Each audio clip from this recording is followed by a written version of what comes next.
E vamos começar o programa hoje, né? Já que a gente está no mês de outubro, outubro rosa aí, vamos falar sobre genética, aí na prevenção e no diagnóstico do câncer de mama. Eu estou recebendo a geneticista, doutora Tisa, foi capa da nossa revista e está aqui mais uma vez para esclarecer nossos telespectadores, né, doutora Tisa? Muito obrigada. Bom dia, Juliana, tudo bem? Quando a gente fala em outubro rosa, diagnóstico precoce, tem muita gente que pensa na prevenção. E o aconselhamento genético é isso, né? É a prevenção, é você antecipar essa informação. Isso, Como Juliana, é que funciona? mas na verdade o aconselhamento genético, ele não vai servir como uma ferramenta de prevenção populacional. Não é toda mulher que tem, né, os critérios para ser acompanhada como forma de aconselhamento genético. A gente diz que pela literatura científica, em torno de 15% de todos os diagnósticos, né, de câncer de mama e de ovário tem realmente uma causa hereditária. Então, é uma pequena fração da população, né, diagnosticada com câncer de mama e ovário. Então, a grande maioria dos diagnósticos de câncer de mama é esporádico, que a gente fala. Então, o câncer é uma doença multifatorial. Todo câncer é uma doença genética, né, genética multifatorial. Mas nem todo câncer é hereditário, apenas esses 10 a 15%. A gente sabe, né? A mamografia, o autoexame, Isso. A ultrassonografia, essa visita anual ao médico. Mas quando a gente fala do aconselhamento, quem é que deve procurar? Quais são os sinais que indicam que essa mulher pode se beneficiar? Então, uma das maiores características, né, quando a gente tem famílias que são famílias que a gente chama de alto risco, é o diagnóstico precoce. Então, quando na família existem mais de um diagnóstico em duas gerações, em pelo menos 2 gerações, antes dos 50 anos, né, a gente já pode começar a suspeitar de um fator hereditário. E aí, nesse caso, quando a gente tem múltiplos diagnósticos precoces na família, de um mesmo tipo de tumor ou de tumores relacionados geneticamente, é recomendado procurar, né, um aconselhamento genético. E isso é um geneticista que faz? Isso. Como é que funciona na prática? Isso. Aqui no Rio Grande do Norte, a gente tem a Liga contra o Câncer, né? Desde 2009, nós temos esse ambulatório de aconselhamento genético. É um ambulatório multidisciplinar. Né? Eu, como geneticista, tem o Silvio Salles, que é oncologista e, em breve, oncogeneticista também, e Ana Hélida, que é a psicóloga. Então, nós três, nós atendemos o paciente, nós damos todo o suporte multidisciplinar, tanto para o paciente como para os familiares portadores de mutação. Então, uma pessoa fez o aconselhamento e deu que realmente ela tem aquele gene. Como é que ela vai proceder a partir daí? Isso. A gente procura, né, a presença de mutações germinativas. São aquelas que são herdadas ou do pai ou da mãe. Dificilmente a gente herda dos dois lados, né? Existem alguns casos, mas isso é realmente a exceção. Então, quando existe a presença de uma mutação, que a gente chama de indivíduo teste, que é o probando, a gente recomenda ele conversar no âmbito familiar, né? E assim falar para os familiares que existe a mutação e que, portanto, existe um risco aumentado para o diagnóstico do câncer. Então, nesse caso, é um convite. A gente não pode obrigar as pessoas, né, a virem se consultar. A gente tem esse cuidado de dizer que precisa de uma atenção especializada, mas sem criar um pânico. Em nenhum momento a gente quer que a família ela passe a ter aquilo como um problema. Aquilo pode ser até uma solução, porque a partir desse achado a gente pode acompanhar mais de perto os familiares assintomáticos e aí sugerir, por exemplo, medidas, né, redutoras de risco, como até cirurgias. A gente viu aquele caso da Angelina Jolie, né, que retirou Isso. as mamas, e foi exatamente através de um exame como esse, de um teste como esse, né? Isso, ela é portadora de uma mutação em um gene muito conhecido, né, que é o BRCA1. A grande maioria dos pacientes tem mutação nesse gene supressor de tumor, e a partir daí ela decidiu fazer uma atitude mais drástica, que assim não é regra, mas é uma opção, que é uma cirurgia redutora de risco, né? Que é a mastectomia redutora de risco. Como o nome já fala, redutora de risco. A gente não tem como isentar. O risco não é, ela fez a cirurgia e ela nunca vai desenvolver o câncer. O risco diminui consideravelmente. Mas ela ainda continua tendo risco porque algumas células ainda do tecido mamário que ficaram ali podem se tornar células neoplásicas, né? E, inclusive, ela fez a oforectomia também, que foi a retirada dos 2 ovários, né? A oforectomia bilateral, porque mutações em BRCA1 também aumentam o risco para câncer de ovário.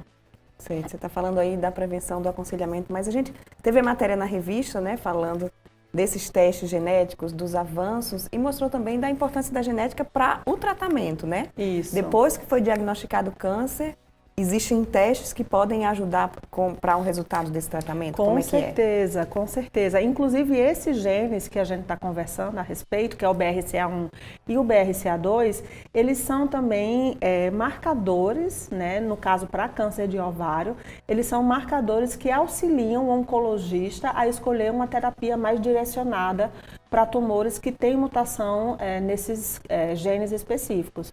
Então, hoje a medicina personalizada é uma realidade, né? Não é só os Estados Unidos, aqui, Estados Unidos ou Europa, Brasil, a gente já tem isso na prática clínica, aqui na Liga. Então, algumas moléculas, elas são comprovadamente mais eficientes em tumores que têm mutação em BRCA1 e BRCA2. Então, o paciente ele tende a ter uma resposta melhor, né? E, consequentemente, melhora o prognóstico do paciente. No caso, de acordo com o resultado, ver se vai ser quimioterapia, se vai ser imunoterapia. Explica assim, na prática, né? Porque eu acredito que essa é a curiosidade. Então, esse tipo de tratamento, né, são a base de inibidores de PARP. Né? Então, normalmente é em concomitância com uma quimioterapia. Então, você vai ter uma quimioterapia e a inibição de PARP. Né? Então, são drogas específicas que só tendem a funcionar naquelas pessoas que no tumor têm a mutação em BRCA1 e BRCA2. Então, a eficácia da terapia, ela só vai ser nesse caso específico. Não adianta oferecer essa terapia para pacientes onde no bloco do tumor não tem essa deficiência, né, na recombinação homóloga. Então, isso é para câncer de ovário, né, precisamente. Para câncer de mama ainda não teve uma eficácia comprovada. Então, precisa realmente fazer o teste no bloco, né, lá onde foi feita a cirurgia do tumor e ver se o paciente ele é elegível para ter essa terapia. E o que os estudos mostram é um prognóstico melhor das pacientes que são tratadas com esse protocolo.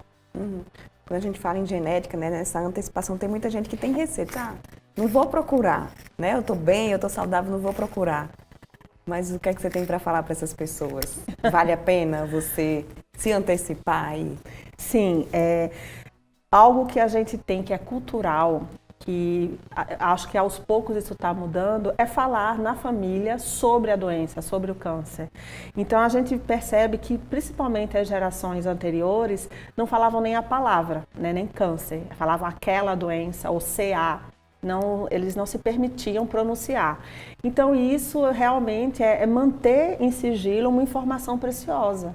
Então quando na família existem múltiplos casos de câncer, isso tem que ser conversado.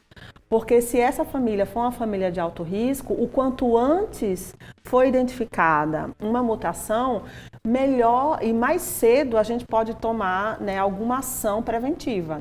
Preventiva novamente, a gente não consegue isentar totalmente o risco, mas consegue diminuir consideravelmente o risco de um diagnóstico. E quando a gente fala em sobrevida, em cura do câncer, o diagnóstico precoce, todos os médicos, todos os profissionais informam, né, que é o principal caminho para a cura. Então, se você já tem essa informação, você vai se observar mais. Isso. Perfeito. Normalmente, os tumores de pacientes que têm mutação germinativa, eles tendem a ter um comportamento mais agressivo.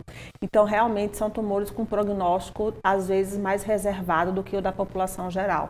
Isso já é um fator, né, que por isso a gente precisa realmente identificar o quanto antes, né?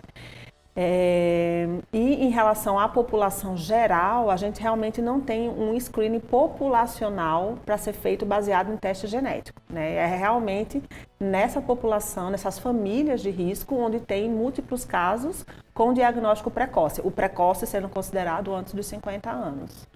Infelizmente, nosso tempo é curto, mas eu queria deixar aqui as câmeras do Viver Bem. A gente está no Outubro Rosa, você lida diretamente, né, com esse assunto, tem a sua pesquisa voltada ao câncer de mama, ao câncer de ovário. E deixo aqui as câmeras, porque sempre é bom. Quanto mais informação, mais conscientização aí da mulherada, melhor. Com certeza, Juliana. Toda mulher precisa, né, cuidar. Aliás, tanto a mulher quanto o homem tem que ter esse cuidado com o corpo.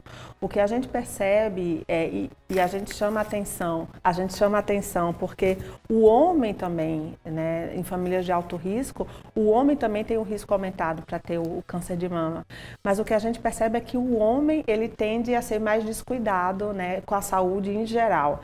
Então, quando a gente compara a incidência de câncer de próstata, né, e câncer de mama em mulheres e câncer de próstata em homens, a gente tem mais diagnósticos de câncer de próstata. E isso mostra que os homens, eles tendem a procurar o serviço quando realmente já tem um diagnóstico, não tem aquele cuidado. Então, nós mulheres somos mais cuidadosas, mas a gente precisa estar atenta com a nossa saúde, né, e sempre fazer os exames preventivos e procurar um médico de confiança para acompanhar esse exame com periodicidade. Certo, muito obrigada. Próxima semana tem mais entrevista, a gente vai continuar aí falando sobre câncer de mama para vocês que acompanham o nosso programa. Agora a gente vai para um rápido intervalo e já tem mais Viver Bem para você.